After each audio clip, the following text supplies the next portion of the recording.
up, sports fans? Welcome to an episode of Sports Jab with J and J. I am Jama. I am Jonathan. Thank you so much for spending some time with us again today as we discuss some of the big topics in the sports world. On the game plan today, we will discuss the Cavs and Raptors series, why teams never seem to repeat as champions, and we'll talk about some of the unwritten rules in baseball and are they outdated and they need to go away. But first, we start off with the punch heard around the sports world, with the Rangers Odor clocking Blue Jays' Jose Bautista. It's got to be one of the cleanest hits in a baseball game, or in any sport for that matter, since Michael Barrett clocked A.J. Brzezinski in the White Sox-Cubs brawl in 2006. But, leading up, backstory leading up to the brawl, all started last year when, in Game 5 of the ALDS, Rangers and Blue Jays, Jose Bautista hit a go-ahead 3-run home run in the 7th inning, admired it, flipped his bat, and ran on the bases, which the Rangers apparently didn't like. So, they play this year. Their first series went out without a hitch. Second series, fine. Up until the last game and the 8th inning, when then all of a sudden the Rangers decided to get payback at Bautista by hitting him then. And then, of course, he gets it, goes down to first. Next player hits a base hit. Bautista goes, slides hard into second. Odor took offense to that, apparently. And then punched him harder than either Mayweather and Pacquiao hit each other in that entire fight. So, It's a good one. it's true. See, that fight was I boring did as hell. see it. That was all in Floyd money. Terrible fight. This one already had a bigger punch than that, so. But the whole thing of it seemed kind of stupid. I like the hit. I mean, The hit was awesome. If he doesn't play baseball, he could easily get into MMA. And he's cashing out on that hit, too. There's so many promotions and things of Odor signing pictures of him punching Bautista. That's what I'm saying. He's making some good money off of this, so you might as well ride that train of success. I mean, he did get an 8-game suspension because of it, and Bautista, It was worth it. It's probably like pocket change to him anyways. yeah, probably, but it takes away from his team having him on the field. So in a way, he hurt his team by being gone for 8 games, and then afterwards, the Blue Jays manager called them cowards for waiting so long to hit Bautista when you thought it was that big of a deal. Just hit him the first game, get it out of the way, move on. But no, they decided to wait the entire series before they actually did anything. And the weird thing is Sam Dyson, who Bautista hit the home run off of, who apparently had a big issue with his bat flip, which I had no problem with. He faced Bautista, and he didn't hit him. So they relied on one of their other pitchers to hit him for him, I guess, which just seems really stupid to me. So it was like a hitman, like Jason Statham Transporter style. Kind of, but if you want to hit the player, just hit him yourself. Don't pawn it off on someone else. Maybe he didn't want to hurt his team as bad as this guy who might not have been as much to the team. The guy who hit him didn't get suspended. Or the guy who punched him got suspended. Hitting him, that's fine. The baseball's going to look the other way on that. It's when it leads to a fight that then people start getting suspended. So if you hit him, no big deal. I'm sure Bautista would have accepted it, ran down to first, no big issue. But just the way it all played out is what led to the fight. And I can understand people saying that his slide into second base was late and high or whatever, but it didn't look like that bad of a slide to me. And No. all the other second, baseball players, both current and former, said that was a normal-looking slide, where if you're at second base, the runner's coming at you, you have to just kind of expect that. Now, with the new rules, that slide is technically illegal, but, it just seems really, which I don't like either, but, yeah, it just seems really stupid. Can't slide that late, and you have to make sure that you can stay on the bag with the slide, trying to prevent injuries because of the whole Chase Utley slide last year, which knocked the Mets shortstop out for the postseason. That's basically where that came from. I remember seeing that. It was. And then, that led to the rules change in the offseason for the slide. And it just seems really stupid to me. And it's all about safety. Which, Just let them play. Yeah, we don't need to turn this into, don't have the big, focus on safety like football where it's turning into two-hand touch. I mean, No, I mean, let's be real. I mean, in about 2 more years, we'll have the quarterbacks with flags on their hips. Yeah. Of course, they'll have the red jerseys on like they do in practice where you can't Yeah, touch no them. contact. Yep. I like it. Brings out the color of some of their eyes. So he wants to just get into like this little circle, around the quarterback. Oh, that's a sack. He got it within 2 feet of him. Yeah. Spots look like Tom Brady. He doesn't like contact. It's true. But, the whole fight thing just kind of leads into the quote-unquote unwritten rules of baseball, where all these really outdated rules went way, way back. I honestly got a little confused looking at that, the unwritten rules. I'm like, some of the unwritten rules is you don't walk across the pitcher's mound. Back a few years ago, during Oakland A's New York Yankees game, Dallas Braden was pitching. Alex Rodriguez was running around the bases, because there was a hit, but it was a foul, so Alex Rodriguez had to run back, and he ran across the pitcher's mound. And Dallas Braden had this huge fit about it, started yelling at him, which kind of led to a bench clearing situation. There's no fight or anything, but yeah, it created some bad blood there all because he ran across the pitcher's mound. The hitters are supposed to respect that. A few other things is you don't celebrate a home run, which is so stupid. What? Yep. Don't bunt to break up a no-hitter. Don't steal bases with big lead. Don't swing on a 3-0 count with a big lead. If you hit one of our players, we'll hit one of yours. Nice. And pitchers can't shoot to fielders. So I get the whole don't swing a 3-0 count with a big lead and don't steal bases. Kind of attribute that to football, where a team with a big lead, don't go forward on like a 3rd and 10 or whatever. Just run the ball and punt it. Sure. Or then it goes along with don't run up to score. Which my thought is, if you don't want to run up to score, stop them. If you don't want to, yeah, exactly. If you don't want them to increase their 17-0 lead on you, make some pitches and get them out. Don't rely on them to just give up. Mercy rules. Yeah, and that's kind of what they make it sound like. And, Bryce Harper this year has this whole thing about making baseball fun again and talking about celebrations and things, and I am completely on board with what he was talking about. You have all these things where he's saying that, a hitter should be able to celebrate, a pitcher should be able to celebrate without having the other team get upset with him, like Jose Bautista's bat flip. That was a huge home run. It's Game 5. It's a deciding game in the playoffs. Mm-hmm. He hits this huge home run, gives the team a lead. It's at home. That crowd was just crazy. And that's a big moment. If you want to sit there, if you actually look at it, he's looked at it for literally like 2 seconds and then flipped his bat. I had no problem with that whatsoever. I probably would have done the exact same thing if I was in this situation. But they try to get so much of the emotion out of baseball. It's like, no, you hit the home run, you just run around the base and get back in the dugout. Don't show any emotion. No, that's boring. No one wants to watch that. You want to see some excitement. Like Bryce Harper's saying, if a pitcher strikes him out, pumps his fist or whatever, Bryce Harper says, all right, you got me. Next, I'm going to try to get you. And if you can pump your fist, don't get mad at me if I pump my fist or do a bat flip after I hit a home run on you. So that's really all I attribute to, is just this old mentality of these unwritten rules, which so needs to go away. It's just no fun whatsoever. When you look at sports like football, basketball, you have these people that show the emotion. And you showboat after you get a sack, a big pick, touchdown. Exactly. Now, I get if your team's down, 10-0, you hit a solo home run. Yeah, don't sit there and, admire your home run. No, they're okay, run around the base, get back in the dugout because your team's losing. Kind of like Cordero Patterson last year, and they were down 35-0, and he returns a kickoff for a touchdown, and celebrating the entire time, thinking he just won the Super Bowl. Yeah, okay, your team's down 35-6. Settle down. You don't need to be celebrating with that. You just look more like an idiot than anything. He plays for the Vikings. They don't have much to celebrate about over there in Minnesota. I'm actually a pretty decent team this year, but that's just like the Browns don't have a lot to celebrate about in Cleveland. That is very true. Manziel did get thrown out of a bar last night. Nice. Yeah. Did he? Yeah, punched a guy, got kicked out of a bar in Vegas. Dude, sick. Do they have they might have his teeth or his cologne? We could go to Vegas and go in the bar and send Manziel a selfie. Oh, I'm still at the bar and you're not. Loser. Hashtag Browns still suck. We love you, Browns fans. We think your team's garbage. But going back to the unwritten rules, yeah, I totally agree with Bryce Harper. Let's make baseball fun again. Get rid of all of these stupid rules.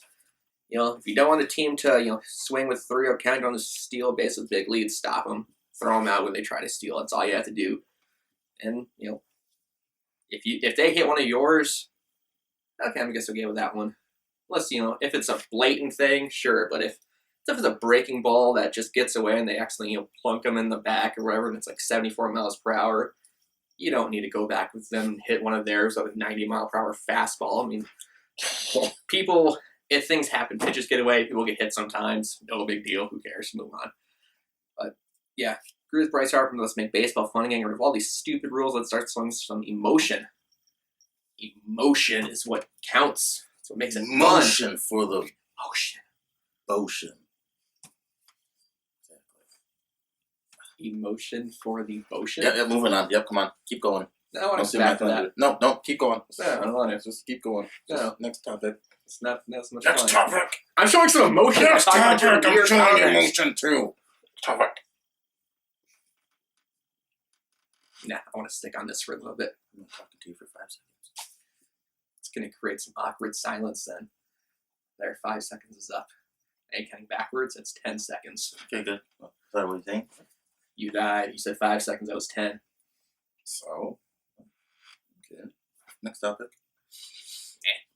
Weird. You are being weird. All right. Dysfunctional crew. Cleveland Browns talking about again? No. Dysfunctional? Mm-hmm. All right. Well, in the sports world now, it's so hard for teams to repeat. Why is it so hard for them to repeat? Let's say money, for one, might be, you Part of know. it. And then you have players that have one big year and they think they deserve this big, fat, juicy contract, like Byron Maxwell for the Seahawks. He was a great corner. He was with Seattle, and then he wanted to get a big Darrelle Revis-like contract. He went to Philly. He was garbage. I don't even think he made the Pro Bowl last year. Nope. What's another good example? Josh Norman, Panthers. He had one good year, and he wanted to get Darrelle Revis-like money. Panthers rescinded his contract, and now he's with the Redskins, who he probably is not going to have a good year with because they're going to use him way differently than how he's being used in Carolina. I mean, I think probably has to do with the owners, and then the players just, they don't want to take pay cuts anymore. They want to get all they can. And I got no problem with a player trying to get all he can, especially like in football where the average NFL career is so short, where if you can, bank off of having one good year, I get it, do what you can. If teams willing to pay you for it, awesome. Like Albert Hainsworth, he cashed in after, a couple good years with a massive deal, and it was just a huge bust. But he's, even though he was a huge bust, he made a lot of money and is going to be fine with it. Matt Flynn, he got a huge contract off of one game. Yeah. And went to Oakland was a bust. Went to the Seahawks, signed his big deal with them, got beat out by Russell Wilson when the Raiders didn't work out there, went back to being a backup for the Packers, and last time I checked, doesn't have a team right now. But you know what? Like I said, he made a lot of money just being a backup, and off that one game against the Lions during their 0-16 run, threw 6 touchdown passes, and he made a huge contract out of that. And, can't fault him for that. But yeah, I mean, as far as teams repeating, there's a lot of different things that go into it. Well, one is being able to re-sign these free agents, keep a core group together, which can be tough. Football there's so much parity, so it's really hard to repeat in football, just because every year the teams just get closer and closer together as far as talent goes and competition. So basketball, it seems to be a little bit easier. You have more teams repeating in basketball than you do probably in other sports. Yeah, a lot of teams in basketball, they normally keep their core 3 or 4 players together, and then they have a little bit more supporting cast to build around. In the NFL, like you're saying, it's a little harder. You can have your core players still, but if you let go of like 3 or 4, not core players, but they were just big pieces for that team that year, then you can have your core, but you aren't going to have anybody else outside of that in other positions, Yeah. And another thing in basketball is you don't need to have as big of a core as you do in other sports because there are a lot fewer players. So, you can have 2-3 core players in basketball and win a championship. Look at the Spurs with Tim Duncan, Tony Parker, and Manu Ginobili.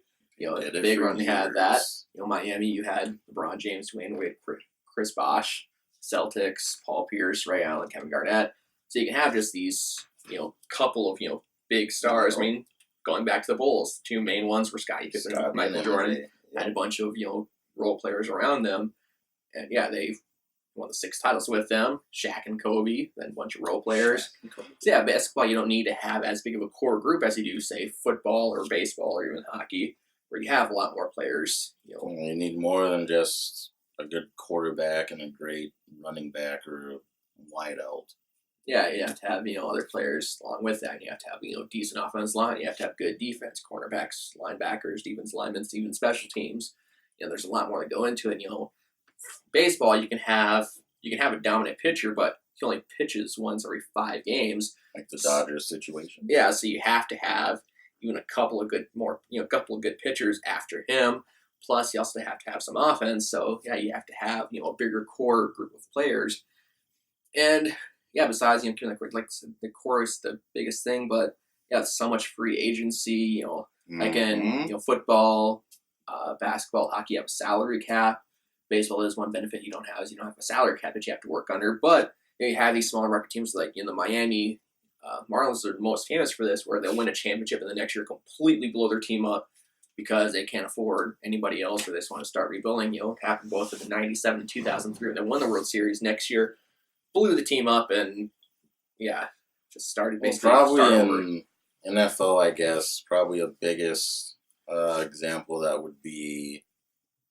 Okay, I know some of you were gonna say, "Oh yeah, that's no surprise, total homer." But the year when the Niners went to like 3 NFC title games, the first when they went to the Super Bowl against the Ravens, they had like the team. They were good on defense. Their offense was solid. Had the top O line. Next year they lost when they lost against the Ravens in the Super Bowl that summer. They broke up pretty much almost all of their supporting cast. They went their separate ways. We still got to an NFC title game, but these Niner fans wondering if we had Delaney Walker, if we had our corners that we had that year, we went to the bowl, would it have been any different? And then, of course, last summer, offseason, they lost everybody. Yeah, and they were on total rebuild mode. And unfortunately, a lot of them didn't want to lose this retirement. Yeah, they just retired, and some players wanted more money, and it's an example. And that's the hardest thing with football is you have that salary cap, and you have to have 53 players on your team, so you have to get all those players into the salary cap. But you have those players that quarterbacks you have to pay significantly more for. Some of those players won't take pay cuts, and they'll just want to go elsewhere. Nope. Yeah, very few players will actually take a pay cut. It's one, they want their money. And then 2, they don't want to set that precedent for other players because they don't want other players to feel obligated to have to take a pay cut when they did. I mean, that's another example why, in particularly the NFL, you have teams that can pretty much count on each season they're going to be there in the end. You go with Patriots. You could go at the Packers. They usually have a competitive team every year. And that goes with building through the draft, because if you can build through the draft and not free agency, you can get a lot of good players and keep them in that salary cap. And you can have room to sign those one-off free agents every so often to fit your schemes. You don't have to overpay for different players during free agency to try to hope that they're help your team get over whatever hump it is. So build if you look at all the teams that are consistent, their core is built through the draft. They'll bring on role players with free agency, but the core is built through the draft, and that's how they're able to kind of manipulate that salary cap and stand on that while still be competitive year after year after year. And you might have a superstars on those teams that take pay cuts, like Tom Brady's taking numerous pay cuts. Yep. Patriots Peyton Manning took one his last year. Manning took one. I mean, it's just all about building in the draft, and you gotta. I don't know. I wish there were more teams that stayed together in sports. It'd make for some sports to be a lot more entertaining. Yeah, you don't have those rivalries anymore with players constantly switching teams. But yeah, it's the whole view of like one team, one player being with one team the entire career is almost outdated. That very rarely ever happens anymore. Rarely. It'll happen with the all-time greats. Like Tom Brady, he's gonna be a Patriot his entire career. But even like Peyton Manning, you thought he'd be a Colt his entire career, and it didn't work that way. So yeah, that's outdated with how one player can be with the team the entire year. And like I said, if you look way back before like free agency, you were able to get those great rivalries because all the teams stayed together. So it created that you could have that hatred between players or whatever. But Yeah, you knew what you were getting when they bumped heads each season, basically. exactly, and you don't have that anymore. Barely any rivalries in any sports really nowadays. Classic old ones, at least. Yeah, classic old ones. Now you get ones that kind of pop up every now and then, but it's nothing long and sustained. It A couple doesn't turn into a series like it used to. now, a couple of big big little area there for maybe a season or two, and then fizzles out. Speaking of championship teams or possible championship teams, Cavs and the Raptors fighting for a chance to play in the NBA Finals, and those first two games, those weren't even close. Cavaliers just dominated those games with a 115-84 win Game 1 and 108-89 win Game 2. Raptors did win Game 3, but it was close. But you gotta think, last night was that just like a one-off thing? Or were the Cavs playing that good in Game 1 and Game 2? Or are the Raptors just that bad? I honestly think the Cavs were just playing that good. I mean, before they lost to Toronto last night, they won. They closed out 2 straight series. And then like you said, they've killed Toronto their last 2 games. And like I said before, the Cavaliers, if they could get the clicking on all cylinders, which it looks like they have in the postseason, they're going to be pretty tough to beat in the East. And it's still not in doubt with OKC and Golden State. They're tied up 1-1 right now. I think they play tonight. Yep. But I don't think it was the Raptors were that bad. I just think the Cavaliers are just that good. I mean, outside of Kyle Lowry and DeMar DeRozan, I don't really see much else that the Raptors have. I mean, you have LeBron James, if he's playing at a high level. Kevin Love's playing really well. Kyrie Irving, they got J.R. Smith.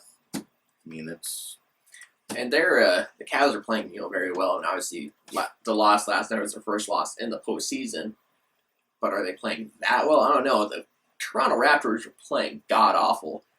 The average distance of LeBron James shots for his points in Game 2 was a foot. So I get he's a great all-time great player, one of the greatest of all times, but I mean, you're letting him that close to the basket every single time. Play some defense. Holy crap! I mean, jeez. I mean, he's tough to guard though. He's like a freak athlete. He's tough to guard, but he's not completely unguardable. You can do it. Other teams have shown that you can do it. You have to have you have to have the scheme. Plus, you have to have the players perfect. Actually put that scheme into play and perform it well, which they didn't at all. I mean, the thing about LeBron is he's so tough to guard. You think he's driving towards the lane. He's probably the best passer since Magic Johnson for his size. He has a lot in his arsenal, and I think he's probably the best passer since Magic Johnson. For his size. Since Magic. Not for his size. Since Magic. I don't know if I can go with you on that one. Who else? Who? John Stockton. Ring any bells there? Yeah, but LeBron James has had triple-doubles after triple-doubles. That has nothing to do with his passing. It does. He gets him an assist. Yeah, an assist. But you're talking about the greatest passer of all time. Yeah, Magic Johnson. And you're going to look over John Stockton. It's like, no, John Stockton was garbage compared to him. Hall of Famer. Well, he's not garbage, but I'm just saying Magic Johnson sets the standard, I think. John Stockton's really good. Are you talking about, passes, just basic passes, or are you going to, go, fancy, behind the back just passes, the whole 10 yards, passes? Behind, no looks, laser passes. He doesn't do a whole lot of, I don't think LeBron does a whole lot of no looks and these fancy passes. His are mainly just, they're set up by him because he gets double teamed, which leaves the player open, so then he can just shoot the ball over to them. So it's not really anything fancy about it. He's just drawing the defenders to him and then just shoots it out to the open guy. He's he's made some pretty impressive passes in his career, especially in the postseason. Jason Williams, white chocolate. Okay, Jason Williams. I'm just saying. Yes, He John was Stockton's flashy. good. He was flashy by the name, white Well, chocolate. He got there because he could handle the ball very He was well. a beast. Yes. Yeah, He was So, pretty good. he got there. It's just it's just fun. And he was fun to watch. But I mean, I'm just saying. I think LeBron is. I mean, in my opinion, a lot of people would agree with this. He's probably one of the best passers in the NBA ever. Probably. Will he beat John Stockton's assist records? No, I don't know. Probably No way. not. Just because he brings a lot more to his team than just pure assists. But which means John Stockton's a better passer. well, that's debatable. LeBron's career's not over yet. We can't really argue that until his career's done. I can argue that. Once his career's done, then you can put them together, their stats, and say, Yeah, oh, this guy, that guy. But you're already saying he's better. Yeah, he probably will be. I said he will be, probably. You said he is. I mean, Don't go back. I don't want to ruffle too many feathers Don't out there flip-flop. for all the LeBron haters. Stick with your conviction. Because, what do you know? We got a hater. We got a hater here. His name's Jonathan. We got a LeBron hater. I just look at the full picture. And yeah, is he one of the all-time great players? All around. Yeah. Is he specifically better at these individual things, like better assists than John Stockton? No. John Stockton's better. But you're saying that LeBron's still playing, though. You can't make that comparison until his... No, I can make it now. You're making it saying LeBron's better. And you're not waiting until his season's over. You're saying right now LeBron's better. So why can't I say John I feel like Stockton's he is better. He's the I feel best. like John Stockton's better. He's the best passer in the league right now. Oh yeah, right now. I'm saying, and two, also, when it's all said and done, I think LeBron will break many records, whether it's in points. He's always gradually passing people. I think he just passed Shaq in postseason points, and I think when it's all said and done, he's going to have a lot of those records. It might be assists, I don't know, because he does a lot more for his team than John Stockton did. Oh, that was John Stockton's role. Well, he's a point guard. I hope you're high in assists as a point guard. If not, that's what his role was. And there's something wrong with you. He was perfect for his role. I mean, he wasn't going to drive the lane and dunk or do layups. He was a tiny guy. That's what he had Karl Malone for. He was very good for his weight size, John Stockton. But I mean, one record or LeBron will never have is most rings. Won't have that. Well, I mean, a lot of people I'm not even sure if he'll get to Michael Jordan. Well, I mean, you don't take a player's career though based on the amount of rings they have. You go rings is something, but Charles, you don't talk about that when it comes to Dan Marino, Charles Barkley, Karl Malone, Gary Payton. You don't look at them like, oh, never won a ring. No, because there's more. There should be more. Well, some people are ignorant like that, but some people, it shouldn't be more than just rings. It should be their whole body of work. When you talk about the all-time greats, part of being an all-time great is, did you win? Well, yeah, rings are a thing in my opinion, but I mean, if we're talking rings, then Bill Russell's the greatest NBA player of all time. A lot of people would argue that he is. Just because of his rings? No, he had his stats to back that up too. Yeah. If you have good stats and you're a great player in an individual type sport like basketball, that can lead to championships easier than can in, like, say, football or baseball or one of those other sports. I mean, I'm not going to look at some player and say, oh, okay, yeah, this player had one ring versus this player having two. This player is clearly better. He has two rings, and he wasn't even close to better than that player in his stats going head-to-head. It's got to be more than rings for me to decide if a player is better than one. Michael Jordan can be better than LeBron, yes, because he has a bigger body of work than LeBron James does. I'm not going to look at them and just say, oh, okay, just blindly, he has more rings, he's better. Yep, hands down. No, I'm going to look at his body of work-wise. He is better than LeBron, and he has the rings to back that up even bigger. And if you go into rings, I mean, you can't really say... I mean, that's like saying in the NFL, Percy Harvin's better than Calvin Johnson because he has a ring and Calvin Johnson doesn't. Just for fun, I'm going to say yes. Just for fun. I don't believe it. I'm just going to say yes. Why not? Idiot. It's fun. And it creates... Emotion! Exactly. It creates a lot of, competitiveness, and you say, oh, that player's better because of rings. It just starts to get people to bump heads, and it's just fun to do that. There was actually a person that worked at Best Buy that looked me square in the eyes and said he would take Percy Harvin on his team over Megatron. What an idiot. He wasn't even a Browns fan either. Poor Browns fans. We love you guys. One day we'll not make fun of your team when they're good, so we will always make fun of your team. That's probably going to be in the recession or the rapture or the second coming when that happens. Yeah, possibly, but I don't even think then. Wow, not even? Okay. Well, no. Browns, just tear down your stadium. You guys can always hold on to draft day. You seen that movie? Yeah, or you can always find another place to move to, like if you guys move to Baltimore. Just find another place to move to. San Antonio would take a football team. They could move to Jamaica, man. Too much? Jamaica. Sorry. I was thinking Jamaica. That was football team. Yeah, I'm sorry. Weird. All right, well, we'd love to hear from you guys. Hey, we got questions to answer. Oh, almost forgot. Emotion. What are the questions? So we had a question from Hayden Haters on episode 12. Will the Cavaliers win a title first, or will the Cubs win a World Series? Ooh. Which one will come first? I know which one you're going to say, so I mean, you may as well just say it. Cavaliers. What? You thought it was going the other way, didn't you? Surprise! Emotion! Surprise! Say support this. I want to hear this. I got to hear this. Come on. Pilates, calisthenics. Well, it's just because Twinkies. the Cavs are in the playoffs right now. Okay, so they have a chance right now, and the Cubs are still in the Cubs are regular still season. Early on in the regular season. Okay, I like that. Yeah, I like that. That's a good pick. I'm going to say the Cavs.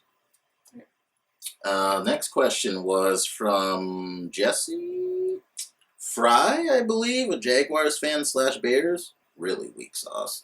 Anyways, he said, does Gronk deserve to be on the cover of Madden 17? Yeah, why not? I mean, he's pretty beastly. He's a stud tight end. He plays for the Patriots. People hate him, but Gronk is a beast. Oh, yeah. He's a stud. Hard to stop him. I don't think the Madden curse will get him at all.